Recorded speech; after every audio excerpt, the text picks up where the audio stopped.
사이다 무비튼.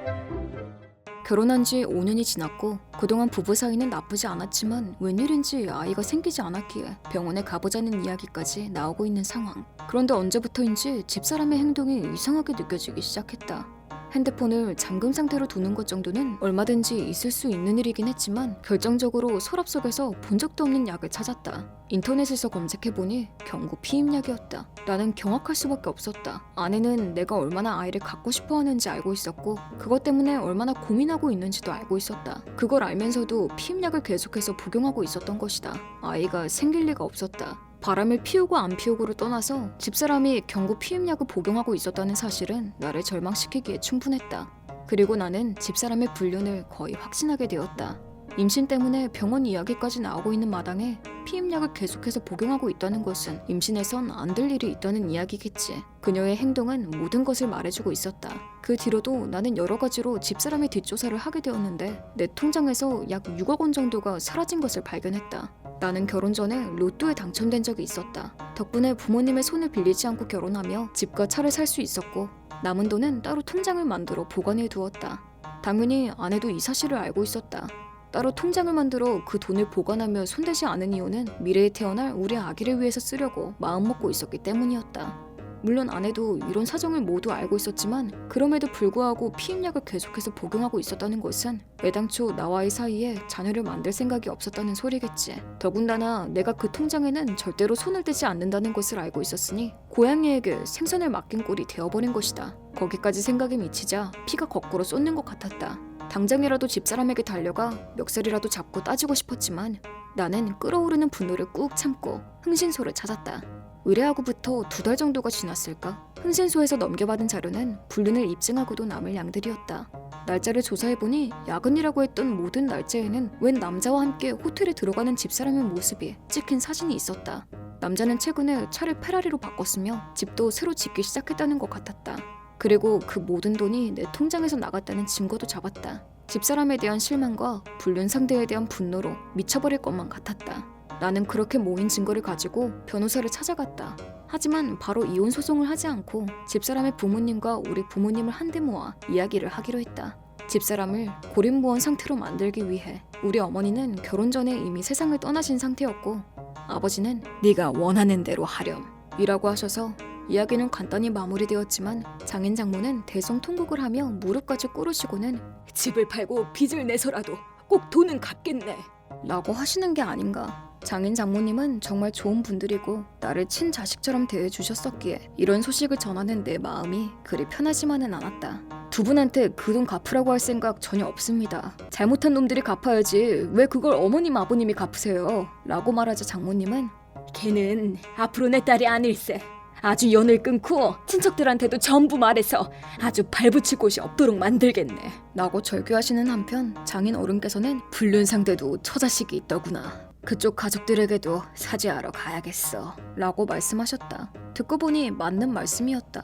하지만 내가 먼저 연락하면 상대방이 불편할 수도 있는 문제였기 때문에 변호사에게 부탁을 하여 연락을 취하고 변호사 사무소에서 만날 약속을 잡았다. 불륜 상대의 아내 되시는 분이 변호사 사무실로 찾아왔고 증거 사진들을 보여주며 설명을 했더니 그 자리에서 펑펑 울기 시작했다. 그 두 사람의 불장난 때문에 얼마나 많은 사람들이 불행해져야 하는 건지 다시 한번 화가 치밀어 올랐다. 부모님을 불행하게 만들고 나를 불행하게 만들고 그쪽 아내분도 불행하게 만들고 그리고 지금 이 순간에도 그 둘은 휘휘낙낙 웃으며 내 돈으로 데이트를 즐기고 있겠지. 이걸 어떻게 용서할 수 있겠는가. 잔뜩 화가 난 우리 가족들과 상대편 가족들은 일기투합하여 그들의 미래 현장을 덮치기로 하고 증거 자료를 나누어 가지고 연락처를 주고받았다. 아무것도 모르는 불륜 커플은 야근이다, 회식이다, 출장이다 라며 갖은 핑계를 대면서 만남의 빈도가 점점 잦아지고 있었다. 모든 준비를 끝낸 어느 날 집사람이 내일 야근 때문에 늦을 것 같으니까 먼저 자 라고 하길래 드디어 때가 왔구나 라고 생각하며 흥신소 연락을 했다. 그리고 다음날 저녁 8시에 흥신소 사람에게서 연락이 왔다. 방금 호텔에 들어갔습니다. 연락을 받은 나는 장인어른과 장모님, 불륜남의 아내, 그리고 변호사에게 호텔의 위치를 알렸고 그렇게 모두가 한자리에 모였다. 그로부터 1시간쯤 흘렀을까? 그들은 유유히 호텔에서 나왔고 나는 그들에게 말을 걸었다. 네, 거기 두 분 잠시 검문이 있겠습니다. 뭡니까 대체? 라며 두 사람이 동시에 돌아보았고 다음 순간 집사람의 얼굴이 새파랗게 질렸다. 불륜남은 물론 내가 누군지 알 리가 없었기에 당신 누구야? 라며 적반하장으로 나오길래 네가 좀 전까지 붙어먹은 쓰레기의 남편 되는 사람이다. 아 맞다. 니네 마누라도 와 있으니까 도망갈 생각은 접어두는 게 좋을 거야. 라고 한마디 했더니 아무 말도 못하고 멍하니 서 있었다.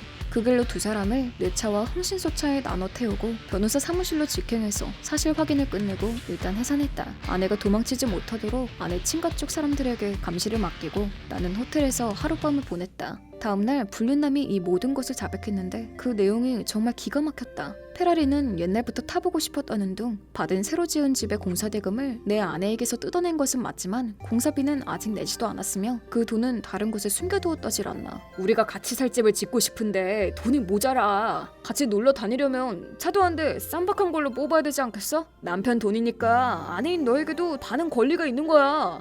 이런 식으로 집사람을 구워 삶아 거의 세뇌를 시켰더만 반복되는 세뇌에 뇌가 절어졌는지 내 이름으로 위임장까지 위조해서 돈을 빼돌린 내 아내도 기가 막히기는 마찬가지. 이 년놈들의 관계는 벌써 1년 정도 계속됐고 얼마 전에 내가 2주 동안 출장을 갔을 때는 자기들도 하와이 출장이라고 거짓말하고 둘이서 하와이 여행까지 다녀오셨더군. 당연히 비용은 내 통장에서 빠져나갔고 내가 빼돌린 돈을 전액 변제와 이혼을 요구하자 아내는 재산 분할 이야기를 꺼냈다. 6억 정도 쓴 거 가지고 뭘 그래? 아직도 몇 억 남았잖아. 나한테도 권리가 있는 거 아니야? 불륜남이 말했던 내 재산의 반은 자기한테 권리가 있다는 말을 진짜로 믿고 있는데 보여서 변호사님께 설명을 부탁했더니 설명을 듣는 동안 점점 얼굴빛이 새파래져 가는 게 보였다. 게다가 불륜남이란 놈은 당신 통장에 손댄 건 당신 집사람이고 나는 그냥 선물을 받았을 뿐인데 무슨 책임이 있어요.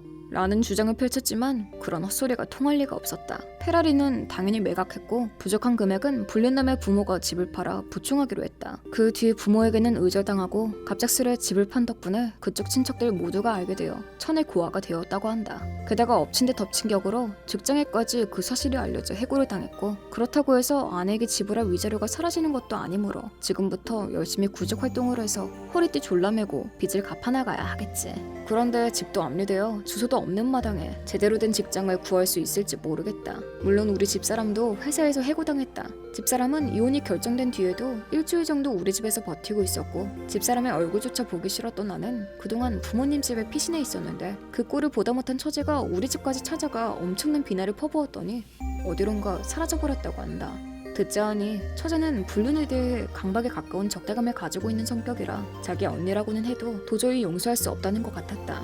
그리고 2년 동안 위자료는커녕 소식조차 알 수 없었는데 2년이 지난 어느 날 갑자기 우리 집으로 쳐들어와서는 2년 동안 열심히 일해서 위자료 만들어 왔으니까 다시 나랑 결혼해 라며 두툼한 봉투를 내밀었고 그 안에는 돈다발이 들어있었다. 이 돈은 어디서 났어? 고 물었더니 밤일 좀 했어 라고 당당히 말하는 게 아닌가. 내가 얼마나 아이를 원했는지 알면서 피임약 먹어가며 불륜하느라 내 돈 6억을 탕진한 여자랑 재혼?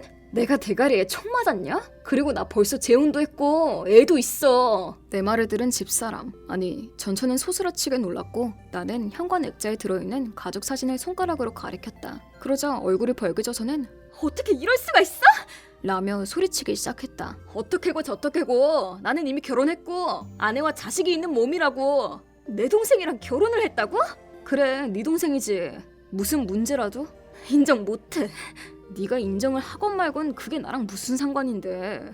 어쨌든 나는 가족이 있으니까 두 번 다시 내 앞에 나타나지 말아줄래? 라고 말했더니 분을 못 이겨 시뻘건 얼굴로 숨을 씩씩 몰아쉬며 돌아갔고 그 후로는 그녀를 볼 수 없었다. 딱히 복수를 하려고 전처의 동생과 결혼한 건 아니었지만 어쩌다 보니 훌륭한 복수가 되어버린 것 같다. 전처는 내가 자기 동생과 결혼한 것에 대해서 상당히 놀란 눈치였지만 나나 지금의 아내를 만나게 된 건 엄청난 우연의 일치였다. 전처의 불륜 사건이 마무리된 뒤 전처의 가족들과는 다시 볼 일도 없었기에 연락처도 깨끗이 지웠었는데 얼마 지난 후 아는 친구가 자신과 친한 좋은 아가씨가 있다는 소리에 만나보니 그게 전처의 동생이었던 것이다. 처음엔 둘 다 어색하기도 했고 지금은 아니라고는 해도 한 번은 친척 관계였던 터라 없었던 일로 하려고 했지만 전처와 이혼 전에는 서로 간의 사이도 좋았기도 했고 대화하기도 편해서 그 후로도 가끔 만나다 보니 어느새 연인이 되어 있었다. 지금의 아내는 전처와 자매 시간이긴 하지만 성격이 정반대다. 있다. 나는 지금의 아내를 너무나도 사랑한다. 무엇보다 내가 그렇게 바람하지 않던 아이도 낳아준 사람인데다가 아이에게 쏟는 그 희생적인 사랑을 보면 감동까지 느껴질 정도다.